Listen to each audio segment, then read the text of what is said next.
está viendo Ella en un Mundo para los más...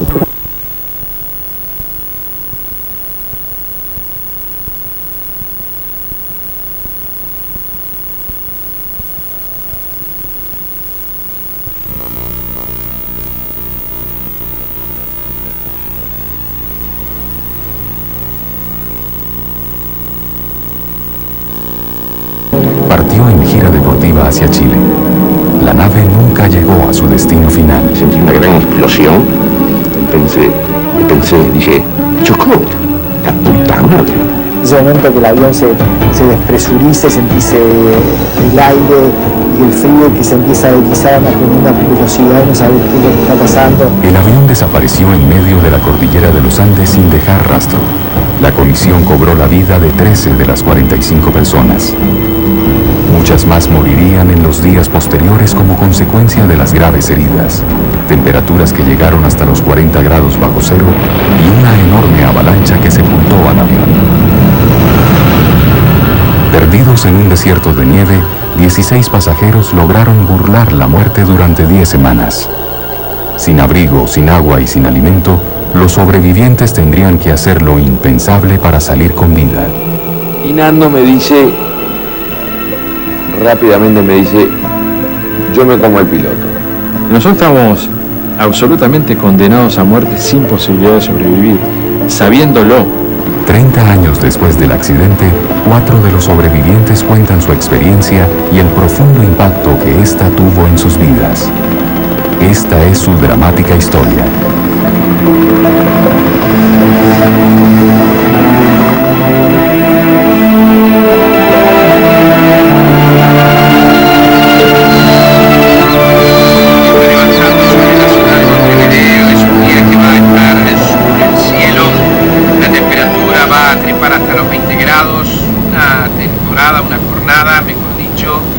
Benigna de este otoño que ha sido tan frío aquí en el sur del continente. Carrasco es un próspero suburbio ubicado al este de Montevideo.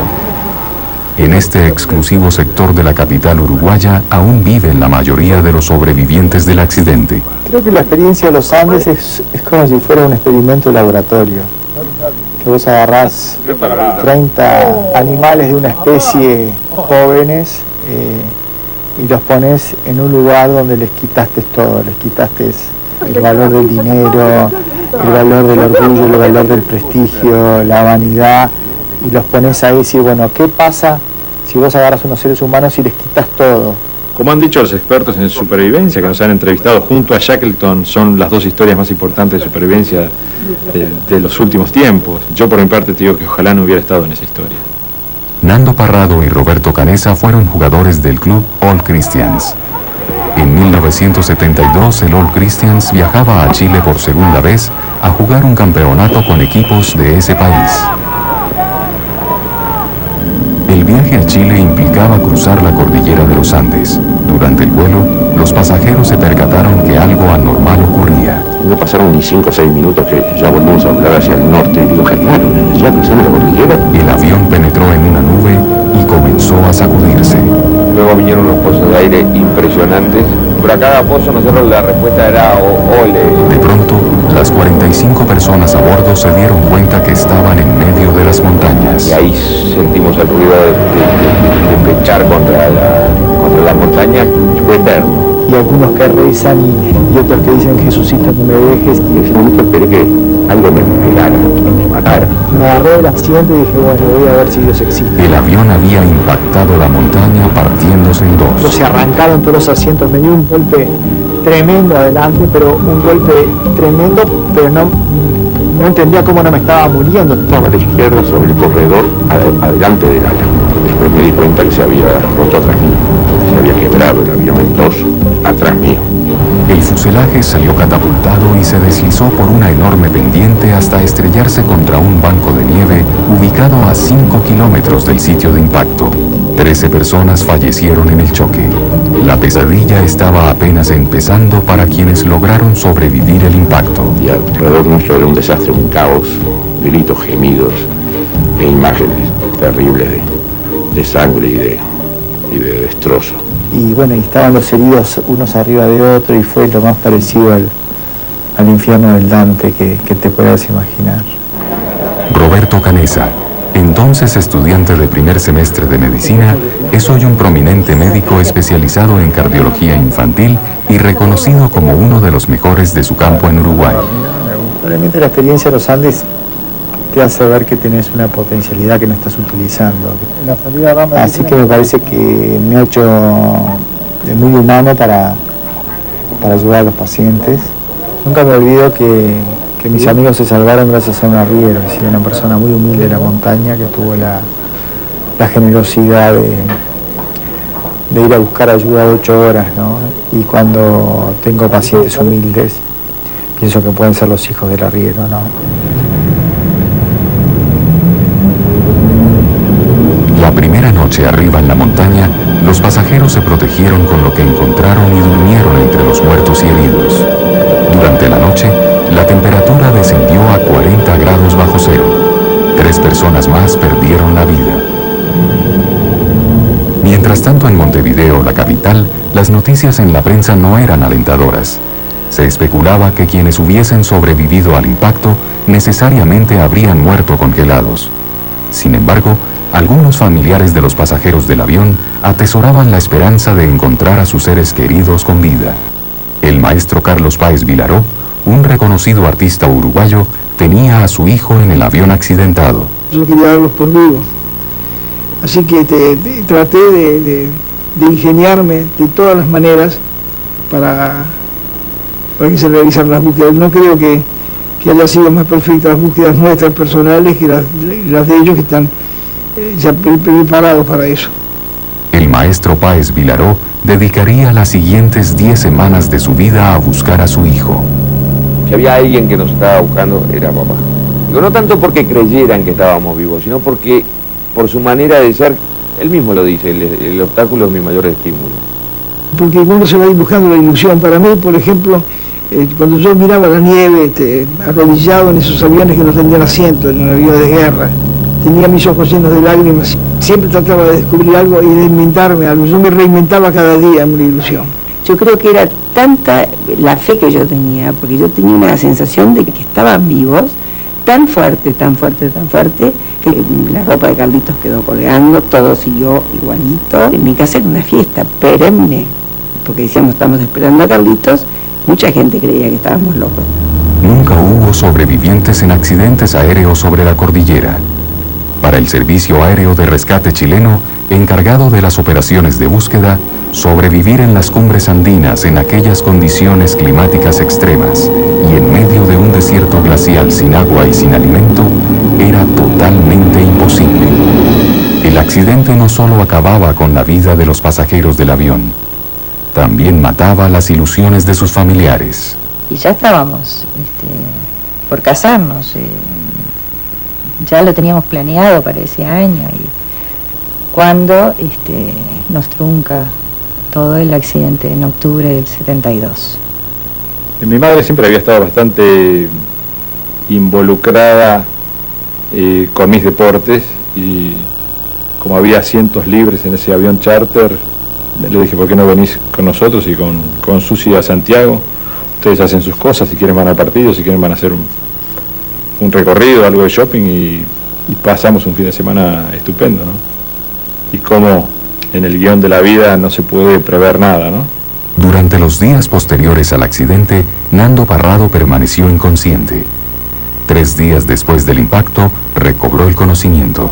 El primer día que tuve conciencia plena de lo que había sucedido y que tuve conocimiento de que mi madre había fallecido, me ocupé de mi hermana, que estaba bastante herida, con heridas internas, y durante 3 o 4 días ese fue mi trabajo primordial, ¿no? Y más importante. Susi Parrado moriría una semana después en brazos de su hermano. El 15 de octubre, los sobrevivientes creen tener una buena razón para celebrar. Esa mañana pasan los aviones 2 veces por arriba nuestro, creímos que nos habían visto, empezamos nosotros con una gran esperanza de que pronto nos iban a rescatar. Y bueno, ahí dijimos, estamos salvados, repartimos entre todos un poco de la comida que había.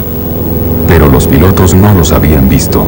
Los miembros del All Christians jamás sospecharon que este sería el comienzo de 72 días perdidos en medio de la cordillera más larga del mundo.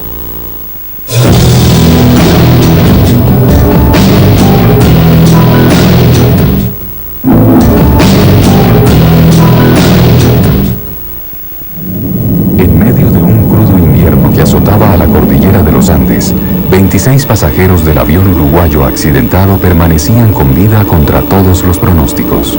Transcurrieron 10 días.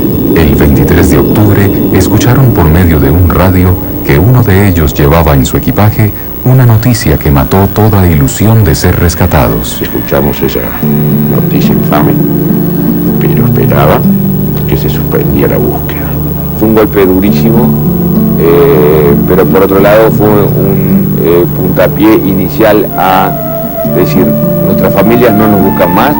Y bueno, muy bien, a mí ya me enterraron, a mí ya me tienen en la foto en el medio del living, yo ya me están llorando, ya se terminó, ahora dependemos de nosotros. Luego de oír la noticia, Carlitos le escribiría una carta a su padre, quien se encontraba en Chile participando en labores del rescate. Cordillera de los Andes, 23 de octubre de 1972, querido papá, a 10 días del accidente de nuestro avión, estoy muy triste porque recibimos por radio la noticia de que se había suspendido la búsqueda. Yo sé, papá, la que debes estar pasando tú en este momento. Yo quiero que sepas muchas cosas a través de esta carta, que te quiero como a nadie. Y que vos, a pesar de tus defectos, has sido un padre excelente. Uno aprende a valorar las cosas cuando no las tiene, y es ahora que me doy cuenta de lo que fuiste para mí, lo que si Dios quiere, lo serás. Querido papá, te dejo millones de besos y abrazos. Si no me ves vivo, me verás en el más allá, junto a Dios. Un gran beso de Carlitos Miguel, que siempre te quiere. Si bien contemplaban la posibilidad de morir, algunos de los sobrevivientes mantenían la esperanza de salir con vida y cultivaban la ilusión de volver a sus seres queridos y construir sus sueños. Siempre lo planteé así, de acá salgo vivo porque estoy vivo, y me desesperaba que ellos no supieran que yo estaba vivo. Cómo estarían sufriendo, Soledad, mi madre, mis otros amigos. Me voy a casar enseguida, voy a formar mi familia, tener un hijo y empezar a formar lo mío, ¿verdad? Que nunca tuve. Y escribí todo en la libretita. Escribí todo lo que iba a hacer en mi vida, ¿verdad? Si Dios quiere, ya que estoy escribiendo en el medio de los Andes, pero con una fe inmensa de volver a ver a Solcito, mamá, Martita, Nena, Polo, mis abuelos, tíos, primos, amigos, Puchito, Ofe, toda la gente de la estancia Inciante. Salir caminando a buscar ayuda en medio del invierno era imposible, pues a la intemperie y sin el equipo necesario morirían congelados durante las heladas noches. Habían pasado 10 días y ya no quedaban los pocos chocolates que les sirvieron de alimento. Pronto tendrían que tomar una decisión que marcaría sus vidas para siempre. Es muy difícil de poder vivir lo que es el hambre y de poder vivir lo que es la sed que nosotros vivimos. Nosotros teníamos hasta un listado de restaurantes de Montevideo con cada una de las especialidades. Cuando pasaron 10 días, no es el hambre que tiene usted en este momento, que hace 2 horas que comió, es un hambre diferente, es un hambre de que si no comemos nos morimos, porque esa es la realidad. Y nosotros nos pasamos 10 días absolutamente sin comer nada, y nos enteramos de que no nos buscan más. Y teníamos que tomar una determinación. Y Nando rápidamente me dice, yo me como el piloto.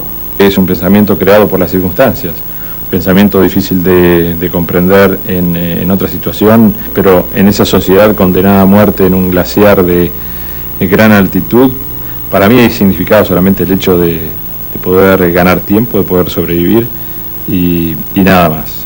Te sentís la persona más desgraciada del mundo. Decía, ¿por qué Dios me manda a hacer algo tan horrible? ¿Qué habré hecho yo que me mandan a hacer esto tan desagradable? Que ni los animales más básicos tienen que comerse entre ellos mismos. A mí solamente me costaba cuando me ponía un pedazo de carne en la boca tragarlo.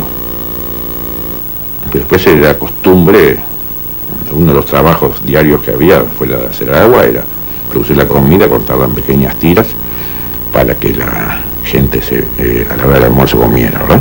Después todo el día pasabas comiendo otras cosas.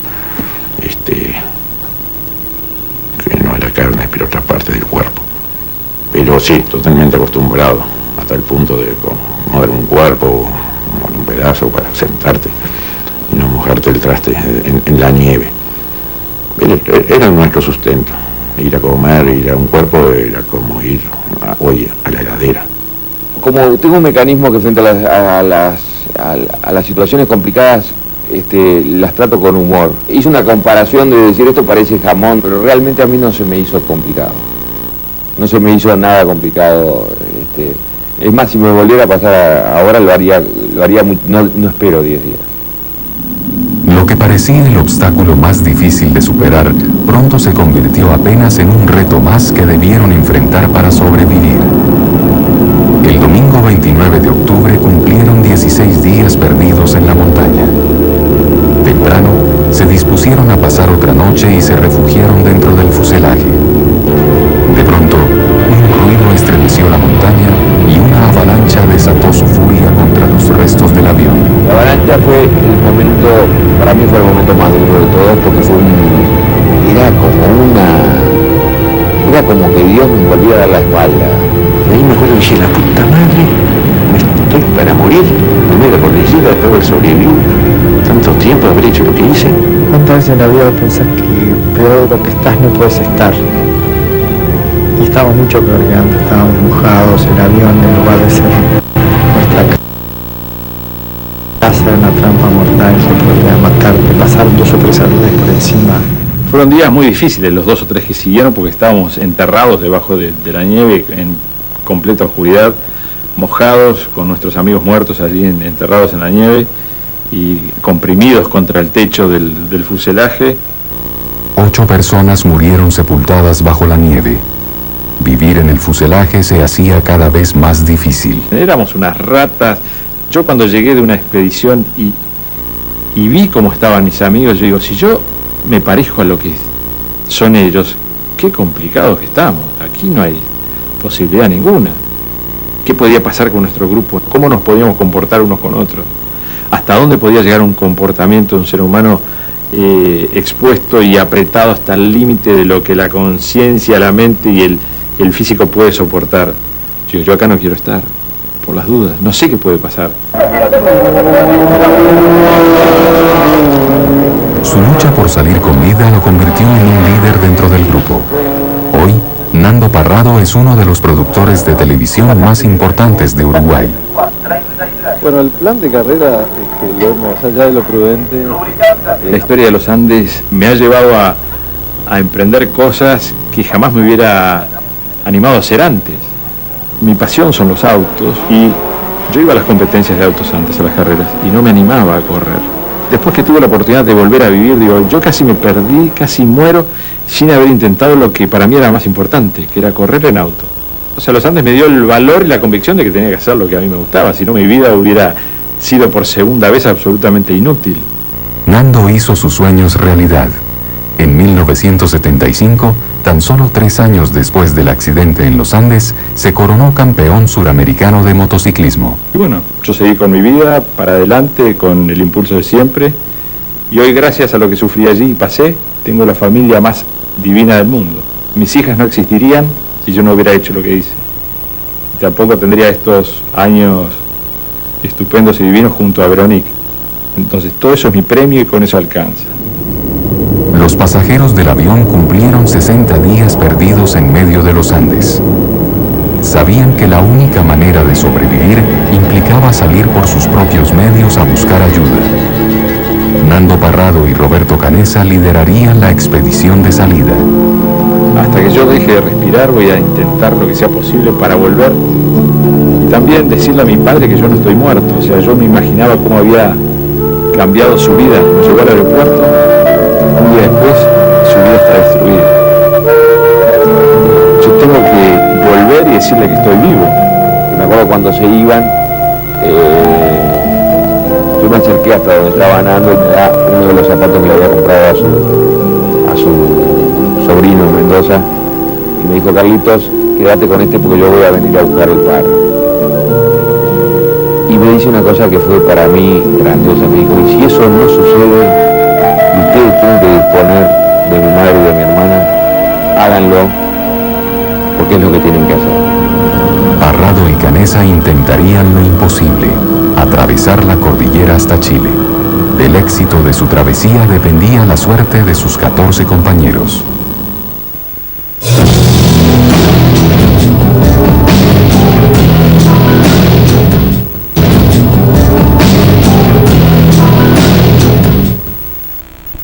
Tras cumplir 60 días perdidos en medio de los Andes, los sobrevivientes del avión uruguayo accidentado dependían de que 2 de sus compañeros, Nando Parrado y Roberto Canesa, lograran salir de la cordillera y encontrar ayuda. Era la última esperanza. Cuando llego arriba de la montaña y pensaba ver los verdes valles de Chile, y lo único que veía era kilómetros y kilómetros y kilómetros y kilómetros de picos nevados. Para mí, yo tomé allí la decisión más importante de mi vida, cómo me iba a morir. O sea, que un hombre tome la decisión de cómo se va a morir es muy difícil de hacerlo en vida. Le dije a Roberto, volver al avión no podemos. Yo no me voy a morir acá arriba. Ataquemos esto hacia el oeste. Yo me voy a morir caminando para que cuando me caiga no me dé cuenta por el cansancio, por el agotamiento, que me estoy muriendo. Sentía que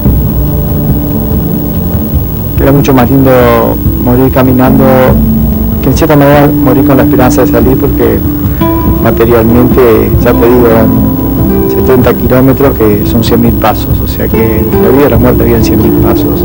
Yo puedo decir realmente y de una forma muy íntima que yo sabía que no lo íbamos a lograr. Mientras tanto, en el fuselaje, las cosas no eran más fáciles para los 14 sobrevivientes cuyas vidas dependían del éxito de la expedición. Yo me había puesto la fecha del 24 de diciembre de la Navidad, que si no llegaba allí, si llegaba todavía en la cordillera, me iba a dejar morirse.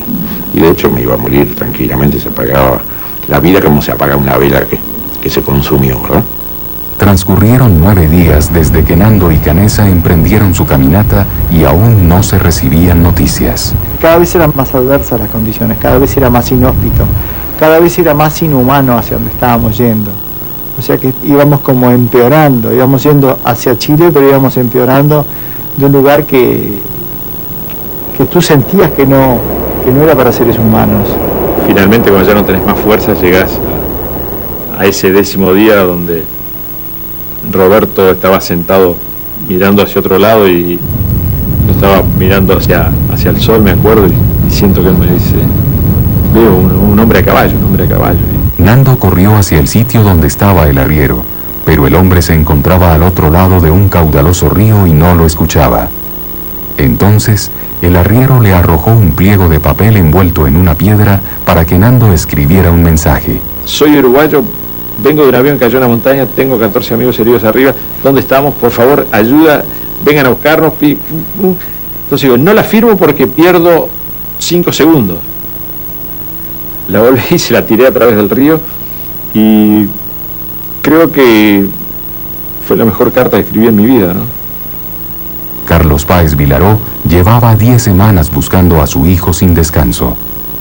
Entonces la noticia de que un arriero había encontrado a 2 uruguayos perdidos le hizo recobrar la ilusión de encontrar a Carlitos. Aún no sabía si su hijo estaba con vida. Y me ofrecí como dactilógrafo y empecé a escribir las listas que se pasaban a la prensa mundial. O sea que se hicieron 2 o 3 comunicados que yo los fui tipeando para anunciar al mundo cómo se sucedían las maniobras. Esa misma mañana en los Andes, los sobrevivientes escucharon por la radio un informe que les volvió la vida. Y de repente aparece Daniel Fernández, me acuerdo, agarrado de los bordes del avión, pero se le veía la mitad del cuerpo para arriba porque el avión estaba muy alto. Apareció Nando y Roberto, Belito.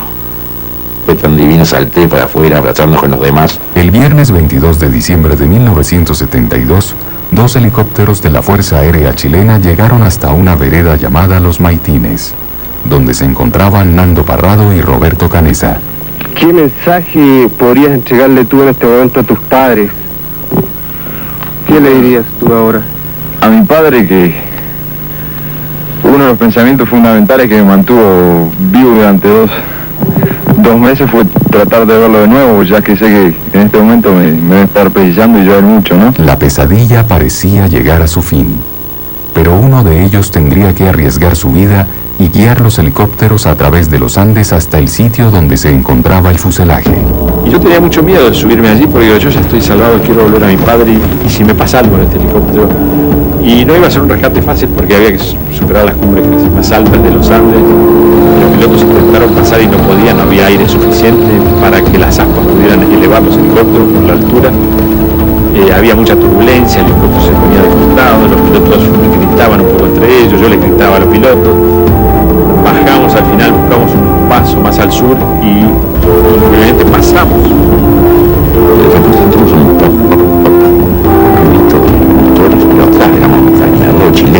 Y yo sabía exactamente dónde estaba el avión porque lo veía, reconocía todo perfectamente. Le decía al piloto, más a la izquierda, a la izquierda, a la izquierda. Él me decía, no los veo, no los veo, no los veo. De repente sentir el ruido de lejos de los helicópteros, como yo digo, esos dos pájaros de libertad. Hasta que estando a unos 200 metros ve el fuselaje y me dice, los veo, cállese, no me hable más, cállese, porque había mucho viento y estaba luchando con el helicóptero. Hasta que dieron vuelta alrededor nuestro. Y ese fue el momento más lindo de mi vida, te juro que sí.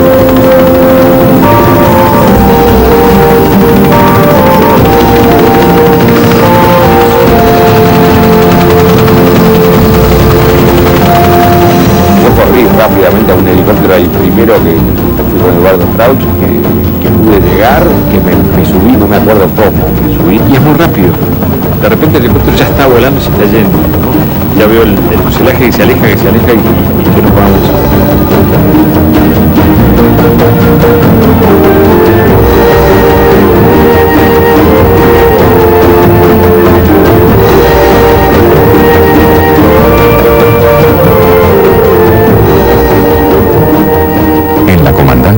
La lista de sobrevivientes acababa de ser transmitida a uno de los oficiales. Carlos Páez Vilaró no se atrevía a leerla. Cuando recibió una llamada de la radio uruguaya para que transmitiera la noticia por primera vez, no sabía si su hijo se encontraba entre los sobrevivientes. Entonces ahí me vi en la encrucijada, entre la espada y la pared, de dar la lista. Y la puse entonces como quien juega la baraja, puse un papel por encima y empecé a dar los nombres con un temor enorme de que mi hijo no estuviera. Y empecé, Adolfo Strauch Urioste, Antonio Vicentín, y fui bajando hasta que llegó el nombre de mi hijo, y fue ahí donde yo dije, Carlos Miguel Páez Rodríguez, mi hijo. Mi hijo, Carlos Miguel Páez. Hasta en ese momento que lo están diciendo por los parlantes, uno se defiende de creer algo que de golpe después no es y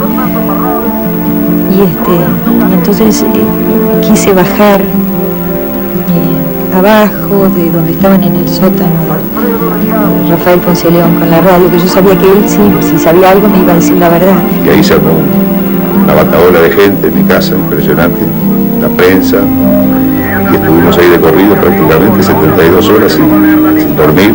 Cuando llego a la escalera del lado de arriba, toda la escalera llena, todo el mundo parado ahí, y allá abajo lo veo a Rafael, se dio vuelta y que yo le grité, Rafael, y se dio vuelta, me miró y me hizo así. Ese gesto hasta el día de hoy me emociona porque en ese momento también, así como antes te digo que precisé, eso así para arriba, Rafael allá abajo, fue brutal. Tras superar las difíciles condiciones del vuelo de regreso, lograron efectuar uno de los rescates de alta montaña más sonados de la historia.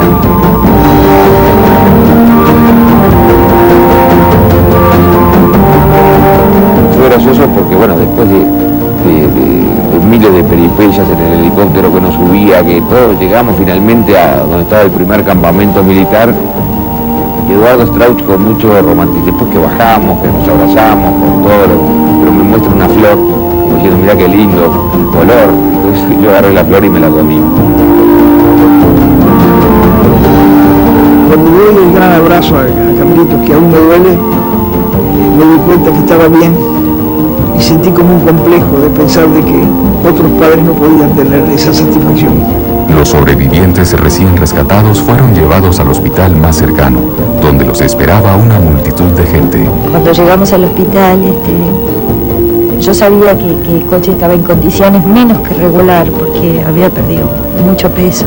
Y yo lo miraba y no podía creer, era un hombre grande, fuerte, pesaba 92 kilos y estaba en 47 en ese momento, lo supe después. Entró Soledad y miraba para todos lados y no sabía dónde estaba y la tuve que llamar.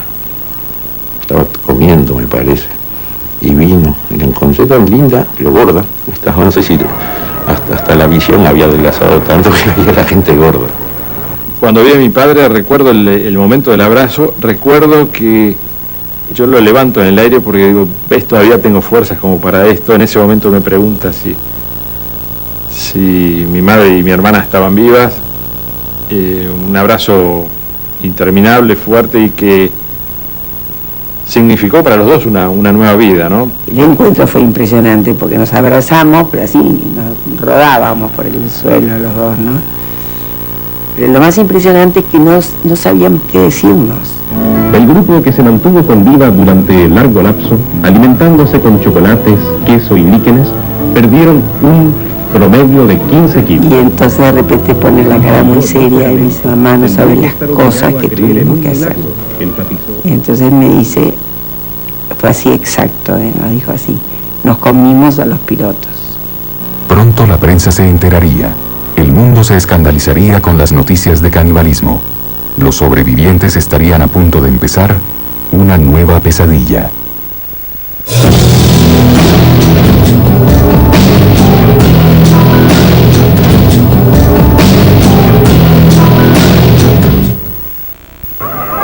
Al lado de un funcionario de la Cancillería y bajan.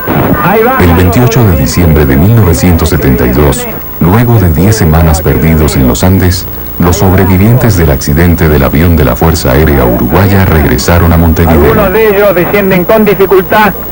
Bienvenidos a casa, los brazos en alto, y se abrazan efusivamente con sus familiares al pie del avión. Y desde aquí nos es muy difícil. ¿Este momento para ti qué significa? Este momento, que es la alegría más grande que puedo tener es ver toda esta gente acá que nos ha acompañado todo el tiempo. Ese momento de regreso y de heroicidad y de todo eso no significaba nada porque nosotros no habíamos hecho nada por ser héroes. Habíamos hecho mucho por vivir. Fueron ellos los que nos hicieron a nosotros héroes, pero no nosotros. Nosotros no buscábamos el triunfo, no buscábamos tener 20.000 personas esperándonos en el Uruguay con carteles que decían bienvenidos a casa. No buscábamos eso. Fue la sociedad la que nos hizo a nosotros héroes. ¿Qué es ser un héroe? Yo se lo cambio a cualquiera. O sea, pasar por esos 2 meses y medio con esas temperaturas de menos 30 grados, hacer lo que tuvimos que hacer, sufrir físicamente y mentalmente. El sufrimiento mental que tenés durante 2 meses y medio. La gente habla de estrés. ¿Estrés? ¿Qué estrés? ¿Por qué? Porque se te funde la compañía. Bueno, si te funde la compañía harás otra cosa, andás a cortar el pasto, pero seguís con vida, seguís respirando. Nosotros el estrés nuestro es que estábamos condenados a muerte y no nos moríamos. Sin embargo, hasta hoy, su aventura es considerada como una verdadera hazaña. Quieranlo o no, enfrentarían el resto de sus vidas como héroes. ¿Tú pensaste que lo del papá y la historia que alguna vez te contó y escuchaste era menos? Historia no puede ser porque papá nunca me mintió. Cualquiera que se ponga a caminar hasta estar cansado, está así, no das más. De repente ves un río, así un cajón, y ¡ah! Sí soy consciente de que es terrible para ellos ser hijo de un héroe, porque les pone un desafío en su vida que capaz, pobrecitos, que nunca sienten que lo que hace es suficientemente bueno, ¿no? Yo creo que el hecho de haber nacido ellos con eso atrás pertenece a mi pasado, no pertenece a su vida todos los días. Ellos, por suerte, yo trato que lo de los Andes no me invada a mí mucho, ni me tiñe a todo, como que sea una cosa que tú entras y salís. Y a veces uno se olvida un poco, y cuando aparece la película en la tele de nuevo, cuando hablamos del tema, te impresiona, y como que yo muchas veces me traté de poner en el lugar, y es increíble. Es mucho frío, es mucho dolor, son muchos amigos muertos. Mientras que el regreso de los sobrevivientes había logrado conmover a la sociedad uruguaya, las noticias sobre antropofagia inundaban las portadas de la prensa mundial. Indignación y molestia provocaron en los medios de gobierno las informaciones sensacionalistas y truculentas de órganos de prensa extranjeros y nacionales que se han dedicado a explotar el caso de los sobrevivientes del avión uruguayo. Y en minutos ha de iniciarse la anunciada conferencia de prensa. Pancho Delgado, uno de los miembros del grupo, habló oficialmente sobre la antropofagia por primera Llegó vez. ese momento en el cual ya no teníamos alimentos ni cosas por el estilo. Y nosotros pensábamos, si Jesús en la última cena repartió su cuerpo y sangre a todos sus apóstoles, ahí nos estaba dando a entender que nosotros debíamos hacer lo mismo, tomar su cuerpo y sangre, que se veía encarnado. Y eso, que fue una comunión íntima entre todos nosotros, fue lo que nos ayudó a subsistir. Y fue una entrega a cada uno. Y nadie se atrevió a hacer una sola pregunta más. Y bueno, y así fue. Y después de ahí, bueno, se recibieron telegramas del Papa de felicitaciones, se recibieron llamadas terroríficas de gente que decían que eran unos caníbales, que eran esto, que eran lo... Hicimos de todo, tuvimos de todo. Pasamos ahí meses de pesadilla. Los 16 jóvenes empezarían a reescribir sus vidas. Para Coche, el regreso a casa significó un reencuentro con el amor de su vida. 7 meses después, contrajo matrimonio con Soledad. Fue muy emocionante el casamiento, la iglesia. Cuando se abrieron las puertas y yo entré con mi padre, así, y lo veo a Coche allá, fue impresionante porque ahí pasaron los 72 días y los aviones y las búsquedas y todo. Y a la derecha, así, bien, casi subidos todos en el altar, los 15 parados al lado de Coche que estaba ahí esperándome. Y como Nando era más alto que todo, lo veía sobresalir, y yo desde la puerta lo vi a Nando y como que me dio ganas de gritarle gracias de vuelta. ¿No te parece? Cuidado, Sole. No, Que lo cumpla feliz, que lo cumpla feliz. Que lo cumpla, Juanito, que lo cumpla feliz. Si el día de mañana me tocaba yo quedarme y Coche irse, te diría que no puedo, que no me siento capaz de protestar. Porque me lo habían quitado y me lo devolvieron. Y tuve toda una vida para vivir con él. Cuando Coche no había vuelto, estaba en los Andes, yo rezaba por verlo un día más, tenerlo un día más en la vida, para poder decirle una cantidad de cosas que te parece que no has dicho, todo eso. Creo que ahora he tenido 30 años para decirle todo y doy gracias a Dios. Yo llegué a mi casa y con toda lógica mi hermana se había mudado, mi hermana mayor, con su familia allí, porque mi padre estaba solo. Había desaparecido yo físicamente, o sea, mi ropa no estaba, ya mis cosas no existían porque yo estaba muerto. Llegar y ver tu foto en blanco y negro sobre la chimenea es un sentimiento raro porque es difícil, es una foto de una persona que está muerta. Y vi lo que era volver a un medio ambiente y qué hubiera pasado si tú te hubieras muerto. ¿Sabes qué pasa? No pasa nada. La vida sigue. O sea, todo el mundo te extraña, te quiere, te tiene en su recuerdo, pero la vida sigue. En la montaña, Nando también aprendió a valorar lo que para él hoy es lo más importante de su vida. Y lo único que queríamos, lo único, no existía otra cosa, no había cosas materiales, no había absolutamente nada, era volver al afecto de la familia. O sea que si en una situación límite de ese tipo, más allá de lo que una mente puede imaginar, lo único que importa es la familia, no puedes negar cuando volvés el valor de eso. Para Carlitos, el más joven del grupo, el mundo siguió con un rumbo incierto. Él estaba en una excitación que duró meses. excitación que pasaba las noches, lo oíamos hasta las 5 o 6 de la mañana y él hablaba y hablaba y hablaba y contaba y contaba y contaba. Pero además de eso, también teníamos el problema de que estos chicos, ahora qué iba a pasar con ellos, porque se habían salvado de esta historia y qué iba a pasar después con ellos. A sus 22 años de edad, Carlitos contrajo matrimonio con María Elena Loguigorri, con quien tuvo una hija.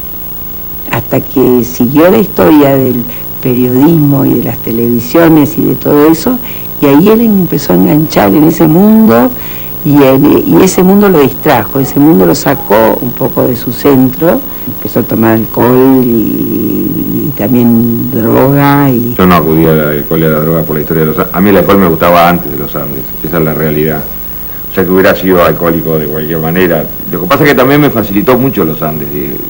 El episodio de los Andes quizás fue un tobogán que me ayudó, que me amparó, porque con los Andes como historia es un pasaporte a poder hacer cualquier cosa, a drogarme, a hacer lo que se me da la gana, porque acá me hubieran entendido de haber hecho cualquier cosa.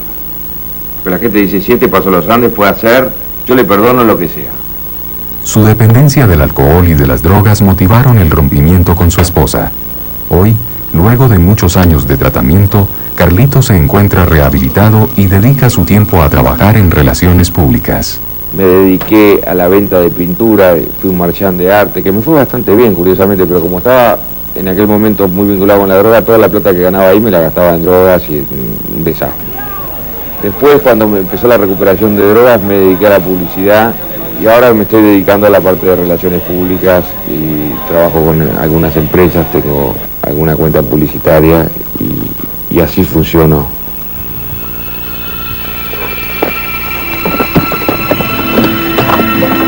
Años después, Roberto Canesa, Coche Inciarte y Carlitos Páez regresan hasta el sitio del accidente a rendir un homenaje a sus amigos fallecidos.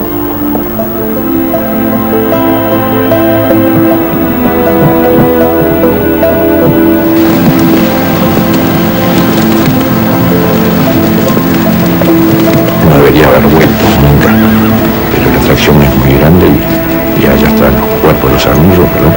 Ir a rendirles un homenaje, si dan un saludo, darles un beso, es muy importante.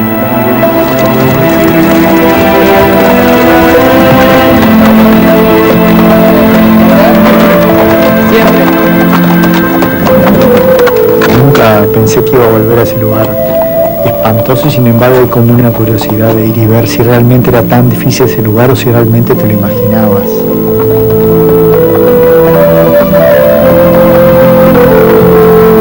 Allá sí, encontré a Dios,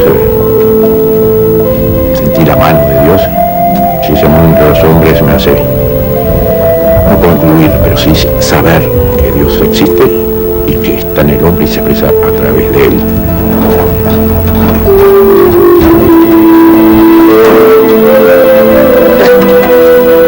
Porque yo haría mucho de lo que tengo que vivir una noche en los Andes, en aquellas condiciones, porque uno al despojarse de todo lo que es lo material y saber que nadie te busca, ser un ser insignificante en aquella inmensidad, ser nada, digo, la presencia de Dios empieza a cobrar una importancia real. Al llegar al sitio donde están enterrados los restos de sus compañeros y amigos, Coche, Roberto y Carlitos ofrecen una ceremonia religiosa y rezan por el descanso eterno de sus seres queridos.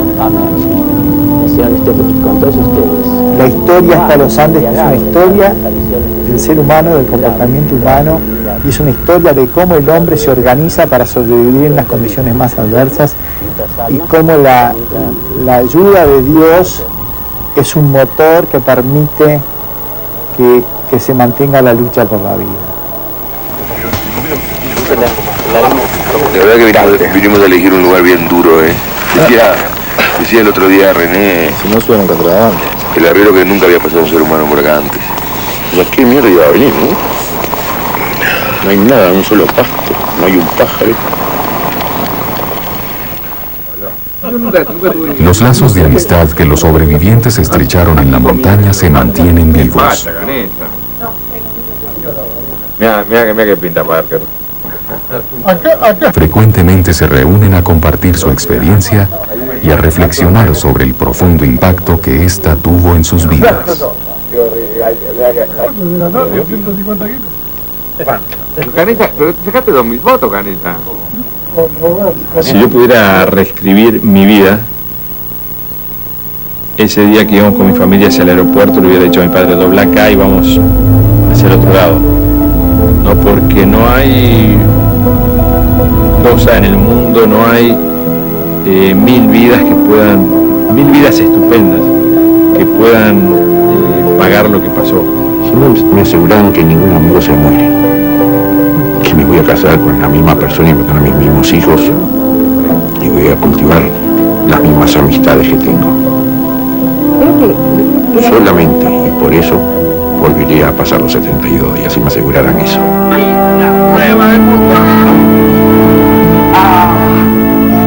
Yo no sé si lo borraría a los que murieron, naturalmente que lo borraría, pero ¿sabes qué pasa? Que ya he lidiado tanto con el tema, ya esa mochila me ha pesado, me ha dejado de pesar, he actuado irresponsablemente con el tema, he actuado responsablemente, ya tanto que es parte de mi ser, así como tengo una mano, tengo un brazo, tengo todo, tengo la historia de los Andes arriba.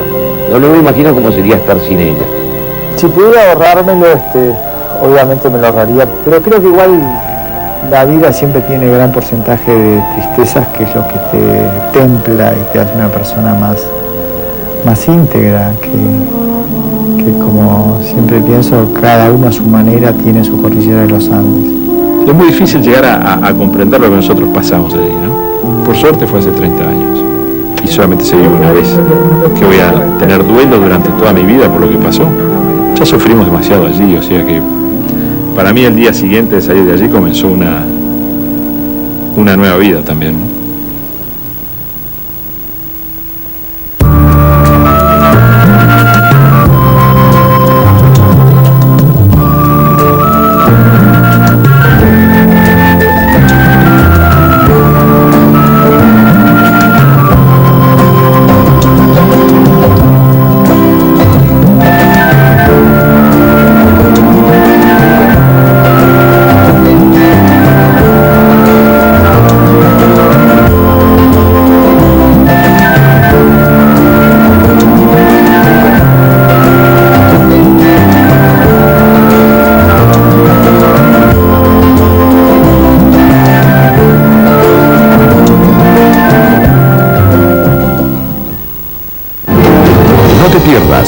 Este domingo, 13 de octubre, Sobrevivientes, voces de una tragedia, en People and Earth.